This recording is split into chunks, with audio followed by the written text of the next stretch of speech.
Hi guys, just waiting for it to all kick in. I think it's working. I think we're in. Hi, so today I wanted to talk about shame and guilt, and especially kind of like, we always refer to it, don't we, as the mum guilt, but like male parents have it too, and kind of like how we can overcome that to be better parents. Sat in here. It's really bright. It's lovely to see the sun today, but it's also very bright, so I'm squinting a bit. So I kind of wanted to talk about the parent guilt. We all have it. We all feel guilty about stuff that we've done, or stuff that we haven't done, or stuff that other people do, or I should be doing all this, I should be doing that. We all have those kind of shoulds in our world, don't we? So I wanted to kind of have the space to think about that, to think about what shoulds you have that you maybe don't even realise that you have, because we all have them. So and how we can then look at shifting those. Kind of looked at some definitions, because I thought it might be helpful to think about actually what is mum guilt, because we talk about guilt and shame quite a bit. And there was a really interesting definition which I found, which says that the shame is the guilt about self, whilst guilt is about things in the real world. So like someone that feels guilty regrets behaviour that they've exhibited, whereas someone that feels shame respects an aspect of who they are as a person. And I felt that was quite interesting to kind of define it in that way. I guess it's kind of basically the things that we feel that we should be doing because other people are doing it, or maybe we've had a big argument with a child and then we feel really guilty for doing that because we didn't manage our behaviour in the best way. There's so many decisions and challenges that we get on a daily basis. We can't manage everything. So feel free, if you're watching, to pop in anything, join in the conversation. If you have sort of feelings of shame and guilt that you want to share, feel free to do so. It's about kind of trying to make it helpful for you, but I kind of wanted to get some tips together to share with you about sort of shame and guilt. And I guess a lot of them, when I talk to people and when I think about myself, it's I shouldn't have them watching too much screen time, I shouldn't have given them the best healthy meal, I shouldn't have argued and shouted at them, I should have done that better.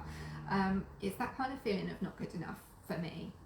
So I guess it's kind of for you, like, worth looking at where your triggers are, and what it taps into about yourself. It usually taps into some kind of core value that you have, that is important to think about. And we think about core values and limiting beliefs as being kind of one of the main things that kind of hold some of these things in place for us. So so I think it's worth trying to identify where it's all coming from. It could be something to do with our childhood. It could be something really obscure that you didn't even think about, like in like primary school, a teacher shouted at you once, or you had an argument with your parent and you never forget that they said a certain thing that they said. It could just be something like that, or it could be quite significant trauma that we've experienced in our past, or our parents have done something a certain way and we're so adamant that we're not going to do that, or we're so trying to follow that in that way that we can't, we kind of try and compete against it in some way. So it's worth kind of thinking about all of those little triggers for us. It's healthy, it's a healthy, like, shame and guilt are healthy emotions, and I think we kind of feel like that they're negative. Society puts a negative view on those things, but it's actually really healthy to have it in small doses, because it stops us from doing some of the things that we shouldn't do. But it can be quite destructive for people, especially when you feel guilty about absolutely everything that you do, and that you feel like you're not a good enough parent and all of those things. So if you are feeling like that, just kind of take a moment, take a breath, sit down, maybe write a few things down about some of the things that are coming up for you, because there'll be different things for everybody, and becoming aware of it, bringing it into our awareness, is one of those kind of first steps, really, because it's a funny thing, because we know it's there, but we don't think about where it comes from quite often.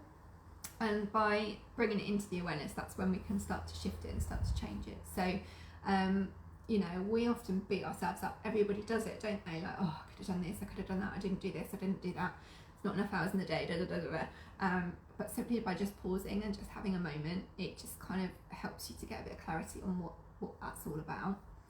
And once you've done that, you can actually change your thoughts. So, you know, I talk quite a bit about kind of the thoughts, the feelings, the behaviours, the kind of the process. You know, it's CBT, it's in NLP, it's in loads of different approaches that we use with people, in REBT, it's in behaviour activation, loads of different things that I've studied. It talks about changing the thoughts and changing the behaviour. And this is how we work as practitioners to help you to become the best person, the best version of yourself.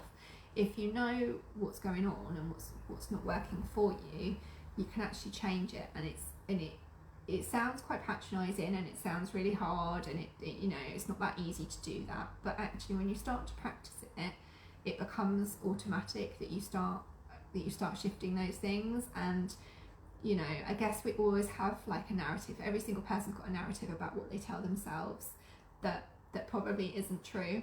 So by shifting some of those things, it really makes a difference to how you view the world and how the world views you. So it's a really strange concept if you've not done any of it before. But once you start, you know, with us as practitioners, whenever we do any kind of training, or we have to do it on ourselves first, so we know how these experiences feel. So by doing that, we can then help you to kind of get into that kind of way of doing it to create those shifts. So it's not easy, and especially at the beginning it's not easy. So if you do struggle with changing the thoughts, I'm going to be doing more on that anyway, and I'm going to be launching another program in a while. I need to like create it first, but yeah, I'm going to be thinking about another program to help with the sort of the thoughts, and because I think it's something that's helpful for everybody, is to start to make those changes. So once you've acknowledged your kind of negative thought around whatever it is, so if you've got the guilt and the shame, you know, it might be that the negative thought is that I'm not good enough. It could be kind of all different things. It could be that I feel helpless, I'm not in control. Loads of different like negative thoughts that we have that run through our heads on a daily basis about certain things. So once we've identified that, you can stop it kind of spiraling out of control, because you go, okay, I can see that now. I know that's where my thoughts go in, and then it's kind of actually changing it. So a lot of mum guilt comes from if you're trying to work, maybe you're trying to do the work mum juggle thing, and it could be like, I feel guilty about enjoying my job or being part of my job, and I'm not giving the kids enough time, and blah blah blah blah blah. So it's kind of shifting that to like, I feel happier, and therefore I'm a better mum because I am working. I know for me, I can't be a stay-at-home mum and hands up to everyone that does it, because I don't know how people do it. I need that time away from my children, as lovely as they are, and I really do value their time. I need that time away from them. So you know, so it's kind of like those sort of thoughts is kind of like starting to shift those, and then rephrasing them. It becomes easier the more you do it, because it becomes part of your habits in your world. So if you're struggling with thoughts and you kind of go, oh, I know I've got this thought, but I don't know how to change it, I don't know what the opposite of that is, or what to think instead, then drop a message. I can have a look at that for you and help you kind of try and get that thought process going for you, because once you've got it, and it stays with you. It's a bit like riding a bike, you know, once you do it, you never forget. So so kind of stick with it, just keep trying, keep working at it,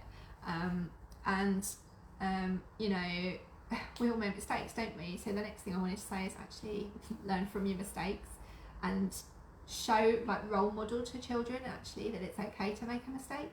You know, we're not all perfect parents, are we? As much as, you know, I've had like 12 years of parenting training and stuff, and I know exactly what I should be doing. And my mum guilt comes from not following through with that sometimes. You know, sometimes I do shout at my children, because sometimes it gets on top of me. You know, there's only so many times you can ask them to do something. So yeah, you know, we all make mistakes, but then we learn from it. And you know, and I often find that a lot of the work I do with parents is about the repairing. Quite often when we shout at our children, or if we do something wrong or we make a mistake, we don't like to admit that to our children because we don't want to see any weakness in us. So actually the key thing is actually that repairing it afterwards. So if you have an argument with your child, or you know, you do something that maybe wasn't the best thing that you could have done as a parent, it's kind of sitting down with them afterwards when you're in a better space and you're not in that kind of heat of the moment time, but sitting down with them and saying, actually, do you know what, I know I overreacted and I lost control there, and you know, I didn't mean to do that, and sometimes it happens. Apologise. You know, I'm really sorry that I did that. You know, it's not how I want to be as a mum. I don't want to be a shouty mum. And I often, you know, refer to it as that. I don't want to be a shouty mum. That's not, you know, I just want, you know, it's hard when children don't do as they're told, you know, and it's kind of like just keep it as you, don't blame them as much, but kind of just keep it as kind of as an even conversation, because the last thing you want to do is kind of say, but if you didn't do this, then da da da da, because then that creates creates more conflict. So you know, apologise and then say, you know, I'm going to try and manage my anger this time, and next time by doing this. You know, what can you do to help me? What can I do to help me? Helping them to work out the problem solving is really, really important in it's a really important life lesson, isn't it? Like learning from your mistakes and learning how to make things better next time is a really important life lesson. So it's important we share that with the children, that we go through that process with them and we help them understand that, and also model that for themselves as well. So if they've done something, it's like, you know, okay, what did you do that was really tricky? You know, how can you learn from that and how can you move forward? Because that role models to them how to actually manage it and deal with it in a better way. Quite often we're very good at having those arguments and then not very good at kind of, you know, I suppose British culture is very much like stick it in a box, put it to the side, it's done. But actually quite often it sits with us, and that's where some of the guilt can feel as well. So it's about really unpicking that and looking at what you can do differently to help things for you and your family. It's a really powerful motivator for change. You know, feeling the guilt and stuff, it makes you think, actually, I really don't want to be like that. I know, you know, we all have moments where things get on top of us, things feel overwhelming, and we maybe do or say something that we shouldn't do. So it's kind of just being aware of it and recognising it to help make those changes. And the next thing I wanted to say is about the next kind of tip really is about letting go of perfectionism. A lot of shame and guilt comes from wanting to be perfect. My phrase has always been, done is better than perfect. You know, get it done, done is better than perfect. There is no such thing as being perfect. You know, even the parents that you think have got it sus, the ones that you kind of look at and you go, you know, they don't have issues like I have issues. They will have issues like you have issues, everybody does. They maybe carry it better in the moment, you know.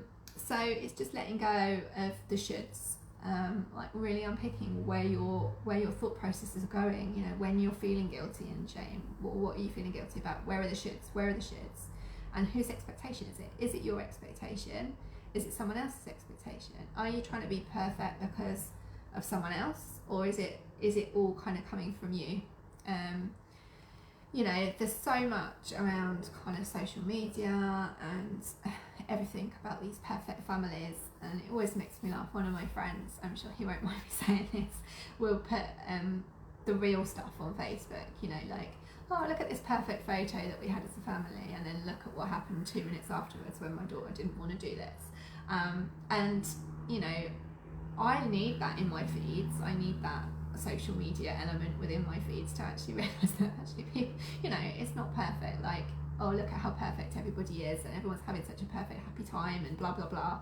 You know, actually that's not real life, is it? So it's kind of feeling comfortable to share that with friends and family, because I think quite often we don't, like, you know, we feel guilty and shame. We don't want to share that with anyone else. We don't want other people to know how badly we dealt with something.